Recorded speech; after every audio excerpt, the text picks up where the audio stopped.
सत्संगत जी, प्यार से कहना दान निरंकार जी। और जब इस निराकार से जुड़ जाते हैं तो वो जुड़ाव हर समय का हो। एक कुछ मन में भाव जब एक परिस्थिति के अनुसार, एक सिचुएशनल नहीं, ये हर समय परमात्मा पे पूरा विश्वास, इस पे पूरी भक्ति भी अडोल। तो ऐसी ही भक्ति हर कोई करता जाए, हर समय इस निराकार के एहसास में रहा जाए, तो दातार हर किसी को भक्तिमय जीवन जिए। ऐसे ही प्रेरणा हर एक के लिए, अरदास हर एक के लिए। हमें आज जो हर एक का एक ये नोटिस में हर कोई कर रहा है कि कैसे एक अपने जीवन को अगर इस परमपिता परमात्मा, इस निराकार, इस सत्य के साथ अगर ना जोड़ा जाए, इसको अगर आधार ना बनाया जाए, तो एक कुछ समय तो कोई चीज़ अगर एक खुशी दे रही है, मज़ा दे रही है, और कुछ पल बाद ही वो फीकी सी एक उसके साथ महसूसियत होने लगती है। और कैसे फिर मन ये डगमगाने लगता है, सोच विचार हावी हो जाते हैं, फिर मन में वो चैन और सुकून का भाव कहीं ना कहीं खो जाता है। तो ये निराकार पे जब भी अपने मन को केंद्रित जो भी करता है, तो वो भाव मन के कि ये आनंद की अवस्था से मन विभोर, तो कैसे एक अपने जीवन में हमें हमेशा इस निराकार के ही एक सोच, इसी के ऊपर आधारित, मन के भाव इसी पे आधारित, और दिल से फिर ये जो प्यार पूरे संसार के लिए एक संत जनों की शिक्षाओं पे आधारित जीवन बनाकर जिया जाए। वरना तो संसार में आज हम देखते हैं तो लोग कोई भी चीज़ से बहुत आसानी से भ्रमित कर देते हैं। एक बात बोलकर कि वो जिसको हम रूमर्स का नाम देते हैं कि किसी ने कुछ कह दिया, वो सच है नहीं है। कैसे आजकल हम सोशल मीडिया पे या वर्ड ऑफ माउथ से देखते हैं कि वो बात ठीक है नहीं है, बस आगे से आगे वो बात पहुंचा दी, हर किसी को कुछ भी बोल दिया, और ये भी खुद अपने एंड से चेक नहीं किया कि वो ठीक भी है कि नहीं है। दासी ने एक उदाहरण कुछ समय पहले आपके चरणों में रखा था, और वही कहानी फिर से कि कैसे एक कॉलेज में एक दूसरे देश का किसी व्यक्ति ने परफॉर्म करना, और वहीं वो भाषा जो वो व्यक्ति इस्तेमाल करते थे, बाकी अन्य वो स्टूडेंट्स उस भाषा को समझते ही नहीं थे। तो उन्हीं में से एक स्टूडेंट को मस्ती एक दिमाग में आई, और वो माइक से पहले उन वक्ता के खुद आ गए और बोलने लगे कि इनकी एक खासियत है, ये बहुत ही एक कॉमिक, एक बहुत ही मजाकिया एक हमारे आगे प्रस्तुति रखेंगे, पर ख़ास बात यही कि इनके चेहरे के ऊपर एक्सप्रेशन, ये मुंह के आव भाव चेहरे के बहुत ही सीरियस, गंभीर दिखेंगे। हो सकता है एक हमें उनकी आवाज़ टोन से लगे कि ये गुस्सा भी हो रहे हैं, पर ये सब कुछ एक मजाकिया ही इनकी प्रस्तुति है, तो बार बार इनकी प्रस्तुति के बीच में हंसते रहना है।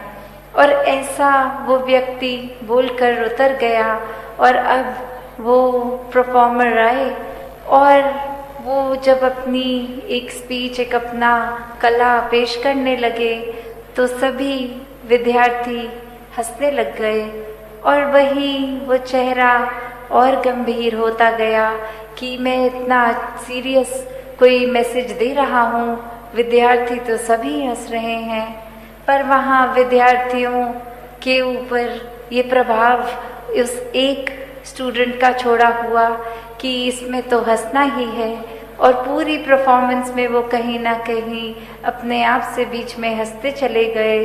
और अब वो परफॉर्मर अंत में इतना उसमें गुस्सा आ गया, वो स्टेज को ही छोड़कर चला गया और उसके एग्जिट पे भी विद्यार्थी और जोर से हंस रहे।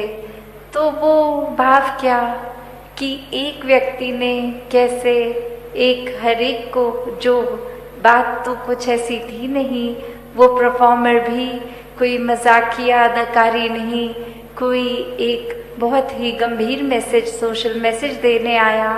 और किसी ने भी वो, क्योंकि एक कान में बात किसी एक व्यक्ति द्वारा गई कि ये ऐसा नहीं ऐसा है, तो हमने अपने दिमाग की वो परसेप्शन वैसे बना के उसी के ऊपर अपने मन के भावों को मोड़ लिया कि उस एक व्यक्ति ने जैसा कहा है तो ठीक ही कहा होगा। तो वैसे ही एक संसार का वातावरण कि एक व्यक्ति ने कुछ कहा और हमने फिर, चाहे वो संदेश क्या मिल रहा है क्या नहीं, उसको छोड़ के बस अपने दिमाग में जो धारणा पहले से बनाई थी उसी धारणा को लेके आगे अपना व्यवहार बदल दिया।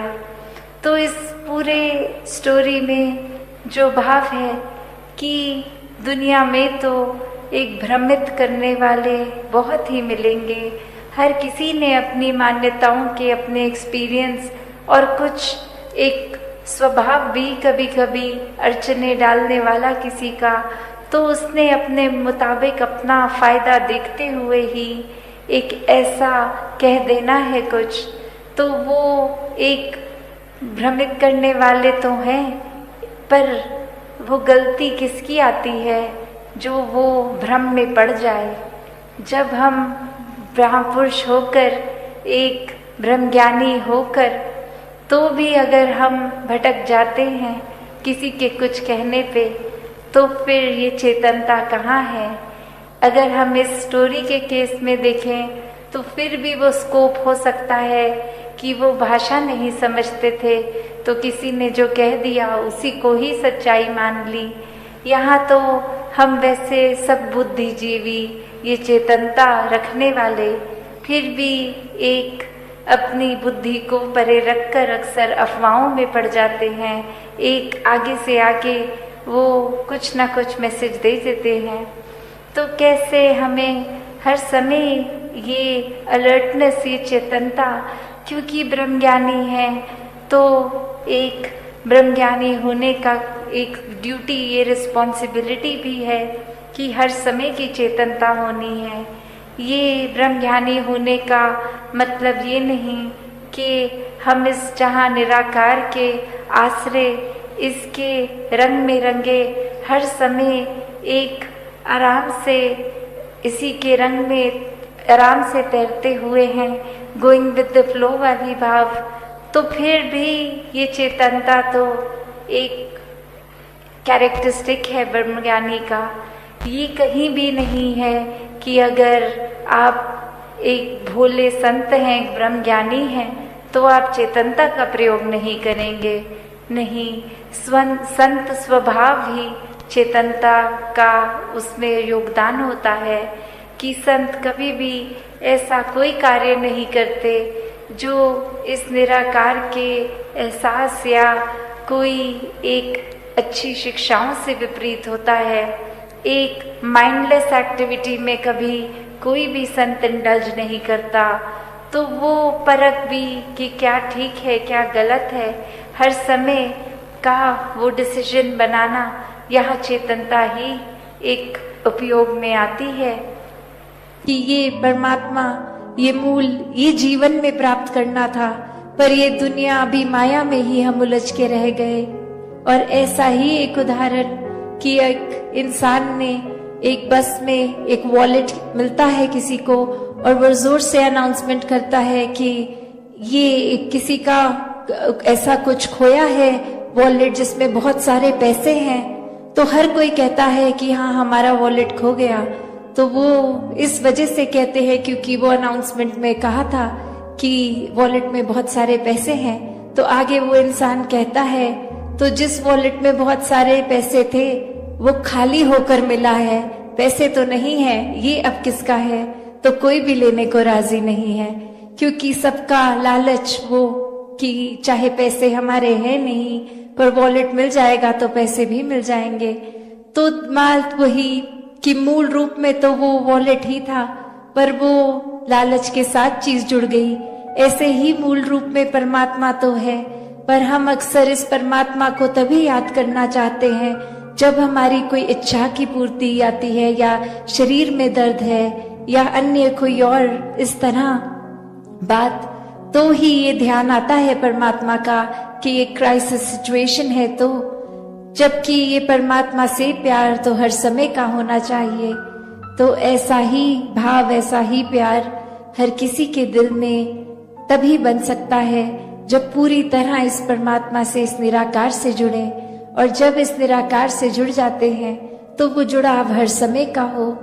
एक कुछ मन में भाव जब एक परिस्थिति के अनुसार, एक सिचुएशनल नहीं, ये हर समय परमात्मा पे पूरा विश्वास, इस पे पूरी भक्ति भी अडोल।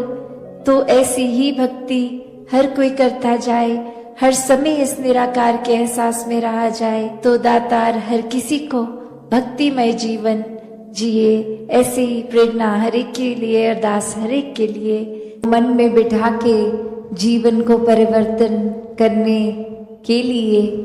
और जिन्होंने भी किसी भी युग में इस आवाज को सुना, संतों की वाणी को सुना, उन्होंने उसी समय जीते जी अपने जीवन को पूरी तरह से जिया और मोक्ष और मुक्ति के भी हकदार बने। तो ये जीवन ने, ये समय ने तो चलते ही रहना है, और ये जीवन में हमें क्या करना है वो एक चुनाव हमारा। किस तरह अगर हम संसार में किसी से पूछेंगे कि एक सफल जीवन की परिभाषा आपके हिसाब से क्या है, तो कोई ये कह देगा कि कोई पढ़ाई लिखाई करके उपलब्धि, कोई कह देगा कि कोई ऊंचे पद पे रहना, कोई धन दौलत को एक सफलता जीवन की उससे जोड़ेगा। तो ऐसे अनेक परिभाषाएं इस संसार में इंसान दे देता है कि एक जीवन सफल उसका है जिसके पास ये चीज हासिल है। पर किसी भी युग में संतों से जब सुना कि सफल जीवन की परिभाषा क्या है, तो संतों ने यही समझाया कि इस जीवन में आने का जो उद्देश्य, ये भाव मन का कहाँ से आए हैं, कहाँ जाना है, ये परमात्मा की प्राप्ति, इस परमात्मा के हो जाना, इस परमात्मा में एकमिक हो जाना, इस परमात्मा के एहसास में रहना, ये ब्रह्म ज्ञान द्वारा जीवन को सफल कर लेना ही असल में सफलता है। चाहे इस परमात्मा ने रहने के लिए जो व्यवस्था करी है, चाहे वो महल रूप, चाहे झोपड़ी रूप, चाहे किसी तरह का भी कल्चर, एक रहना, किसी तरह का भी खाना पीना, तो ये सब मुबारक है। जीते जी जिम्मेवारियां भी निभाना मुबारक है। एक भक्ति करनी है तो जिम्मेवारियों को सांसारिक रूप, सामाजिक रूप, ये सेवा भाव तभी आएगा सबके प्रति जब अपनत्व का भाव होगा। तो ऐसे तो जीना है एक अपने कर्तव्यों को पूरे करते करते। पर हर संत ने समझाया कि इस दुनिया में रहना है, पर इस दुनिया में इस तरह खचित नहीं होना कि इस परमात्मा के प्रति ही ध्यान न जाए। ये स्पिरिचुअल एस्पेक्ट जीवन का, इसमें पीछे रह जाए और ये भौतिक जीवन को ही आगे बढ़ाते रहें। तो चीज़ों का इस्तेमाल करते हुए, सदुपयोग करते हुए जीवन जीना है, और अंदर से सिर्फ इस आध्यात्मिक जीवन को ही एक ज़्यादा पुश देना है, इसके प्रति, इस निराकार परमात्मा, इसको जानकर फिर इसी की भक्ति में, इस प्रेम में चूर होके जीवन को जीना है। तो कैसे संतों ने जब समझाया कि सफल जीवन ये एक तब है जब आध्यात्मिक रूप से पूर्ण हो, एक महल माड़ियाँ, गाड़ी, उपलब्धियाँ, पढ़ाई लिखाई इत्यादि सब मुबारक है, पर वो तभी सही मायने में मुबारक है जब हर पल में इस परमात्मा को भी शामिल किया गया, वरना तो एक दौड़ भाग ही लगी रहती है। आज कुछ ये चाहिए, कल कुछ और चाहिए, आज ये जो मिल गया, कल फिर प्रार्थना कि इसको बदल दिया जाए। इस तरह नहीं हो जीवन। एक उपलब्धि है तो इतने सालों से उसी उपलब्धि पे है, कोई प्रमोशन नहीं हो रहा। एक उस तरह की इच्छाएं चाहे छोटी सी हो, वो एक बच्चे के अंदर भी हो सकती है और किसी वृद्ध के अंदर भी वो इच्छाओं ने तो अपना काम करते जाना है। तो यहाँ पे आध्यात्मिक रूप जब साथ होता है जीवन में तो समझ आता है कि इच्छाएं मन में आ रही हैं तो अगर पूरी हो रही हैं उसमें भी हमारी भलाई है, और अगर मन मुताबिक कुछ हो नहीं रहा, इस परमात्मा ने कुछ और चाहा है तो भी एक इसमें भी भलाई है। तो कोई संकीर्णताओं में, कोई छोटी छोटी चीज़ों को पकड़ के भक्त नहीं बैठते। भक्त भी इस परमात्मा की तरह विशाल होते हैं, अपने मनों को विशाल कर लेते हैं कि ये जीवन में इस तरह छोटी बातों में उलझना नहीं है, ये नफरतों के कारण नहीं बनाने। जीवन में सिर्फ एक बहते जाना है इस परमात्मा की रज़ा में, इस निराकार की रज़ा में, हर पल में शुक्राना भाव लेकर ये जीवन को जीते जाते हैं। और हर समय यही सिखाया है भक्तों ने कि ये समाज में, घर परिवार में, गृहस्थ में रहकर ही भक्ति को करना है। एक अपने मन के जो भी बायसनेस बनाए हैं, कोई भी कार्य से हमने खुद को श्रेष्ठ, दूसरे को नीचा बना लिया है, तो ये एक हमारा ही भुलेखा है, क्योंकि सभी में परमात्मा विराजित है, एक बराबर हैं सभी। तो एक हमने स्वयं किसी को ऊंचा घोषित कर दिया, किसी को नीचा, क्योंकि वो कहीं और जन्मे हैं, कहीं और का खाना खाते हैं। तो ऐसा जीवन अगर हम ऐसी सोच रख रहे हैं तो नुकसान हमारा ही है, क्योंकि सभी श्रेष्ठ हैं, सभी में परमात्मा है, और जिस घट में भी परमात्मा है वो नीचा हो ही नहीं सकता। परमात्मा तो कण कण में है, पूरे ब्रह्मांड में है, इस संसार के एक कण कण में है। तो फिर यही कण कण से शिक्षा की बात आती है कि कैसे हर एक से ये सीख लेना, और सत्संग में भी जब आते हैं तो वो इस भाव से ही आते हैं कि जो भी आज सुना उसमें से शिक्षा लेकर अपने जीवन को वो वचनों के अनुसार एक ढाला जाए, एक अपने स्वभाव में, चरित्र में ये अच्छे गुणों को अपनाया जाए। और अच्छे गुण तभी ठहरते हैं लॉन्ग टर्म, एक ज़्यादा देर, एक ज़िंदगी भर, जब वाकई ही वो गुणों को सिर्फ सीखा ना जाए, वो गुण बन लिया जाए। एक बार हम वो गुण खुद जीता जाता बन जाएंगे तो ही हर समय वो हमारे स्वभाव में रहेगा, वरना तो किसी समय है, किसी समय नहीं है वो गुण। सत्संगत जी, धन निरंकार जी।